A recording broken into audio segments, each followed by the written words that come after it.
Hi there, I've uploaded some really cool videos that my Year 9 group have done on their experiments into momentum and things, and I just wanted to give you some feedback on the written side of the report that they've actually all done to demonstrate that and really give lots of detail for the science that they did. They all gave kind of verbal presentations as well, so they've gone through this like 3 different ways to really show their understanding and allow me to give them really detailed feedback. So here's some good points and 1 or 2 things that they all need to just really remember, and some of you could really remember as well for the next time they're doing an experiment, especially a really difficult physics experiment like experimenting into momentum. This report here is really well structured. It starts with a really interesting introduction to how parachutes have been designed, even the history of parachutes here. And what I really like about it then is it's really clear, subheaded. He goes through all the different parts that you need. He's really clearly identified his independent variable, his control variables, and his dependent variable. Okay, that's going to allow him to do a fair test. He's got his risk assessment, apparatus, method, and then his results.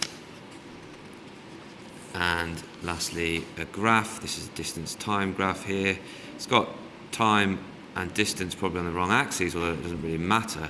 It's just not the kind of normal thing, but it does show the exact trend he was expecting in terms of it slowing down as it goes and reach the terminal velocity towards the end. He does put his units and headings here, but he could just put them on the axes better. There's a conclusion and evaluation there. Now, this is a really good report. What he could maybe do is just make it a little bit more visual when he's coming through here, and give us maybe some diagrams of the designs, maybe a diagram of his design and his method as well, maybe some picture of these historical parachutes as well, and just spend a little bit more time on that evaluation, which is typically the hardest skill, but nonetheless, as I said, really this report is really nice and concise. You see, there's not a lot that's kind of not necessary. He's just given us the equipment, the method, risk assessment, and the results. And I wanted to draw your attention to the results table here, because this is a really good results table. They've actually gone and worked out the force using video analysis with Newton's second law, with F equals ma. And then they've gone and worked out the momentum before the collision and the momentum afterwards. And the analysis comes later, but I'm not too worried about the results just now. You can see that the one with the highest momentum before had the highest momentum afterwards. Great. But what I want to show you is that the units are all coherent. So he's weighed the trolley in kilograms, he's done his distance, he's converted from centimetres into metres, and he's given time in seconds. So he's got kilograms meters per second, and you know units are incredibly important in physics. And then he's got his conclusion and evaluation there, which again, they've got a really good discussion of why they've used video analysis rather than a stopwatch to get rid of that human reaction time, that human error. 2 reports now which are absolutely brilliant, very detailed. And this one especially I like. It's well structured, and it starts from a really good description of what momentum is, and it goes into so much detail, giving me laws of physics. It's even talked about difference in elastic and inelastic collisions, which are kind of A-level physics kind of concept. It gives you laws of physics and applies it to this situation here. Now, there's even thermodynamics 1 in there at the start there, how energy is always dissipated into the surroundings as heat or sound. Then you can see in the equipment, it's got extra detail, like how much the trolleys weigh, what different size masses they're going to need, how we're going to do the video analysis, then a clear step-by-step method. Really good stuff, this. And here's the results table. You see they're not shy of handling a large set of data. And they have made one small error here. They didn't convert from centimetres into metres, and that's why these momenta seem so large here. Okay, but even though they haven't converted from centimetres into metres, yeah, you can see this one is way too high. This is like 200 miles an hour. They still do have a trend that they can compare. They still have data that is valid to compare. Here, this person has actually compared timing got from videos to timing taken with stopwatches here. And they've discussed here how human error can cause a large effect because of human reaction time.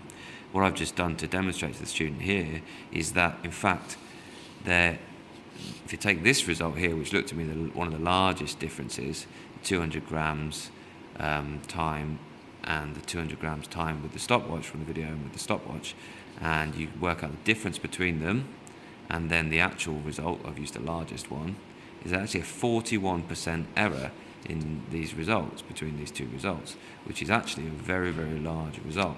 And that's meant that, quite correctly, they've discussed in here, they haven't really been able to see a pattern. They haven't been able to see a pattern. Now, this is going to be quite interesting, I hope, because I'm going to show you how important it is to get your graphs right. And don't get me wrong, this is excellent work. I think this is an absolutely brilliant report, and so is the next one here. Now, this person decides to go ahead and draw, these are her distance time graphs, just to show you the differences in speed. And she quite rightly says you can't really see much of a pattern here. But these are the momentum ones. Now, although she's right when she says there's not much of a pattern clearly between this and this, these numbers are not the same as these numbers. The momentum before is not exactly the momentum after, and the reason for that is because there's energy being dissipated against heat and sound due to friction.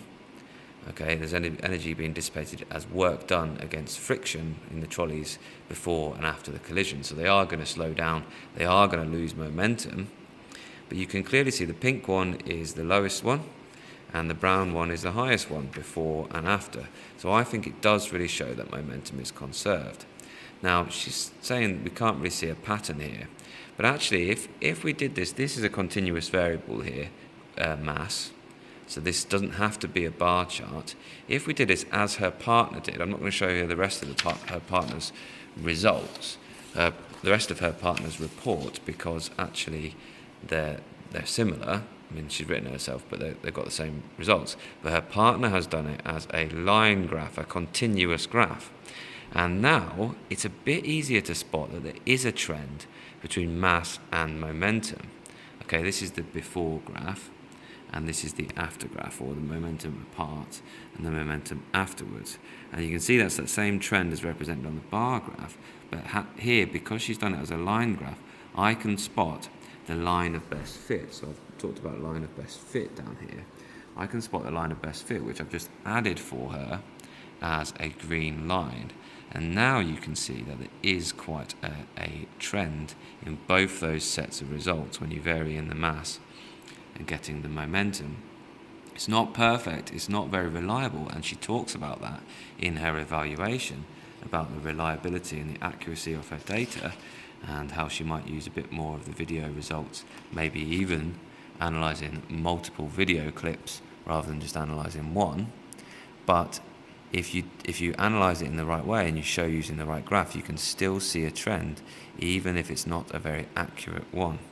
This, as I discussed, the 41% error, and these are based on that human stopwatch reaction time. These are based on the times got from the stopwatches. You can still see a trend, even though your data doesn't quite fit the pattern perfectly. But these aren't anomalies, because generally, as we increase mass, we increase momentum. Really great effort by this class. Well done, all of that group. And I hope that you've learned a lot from that.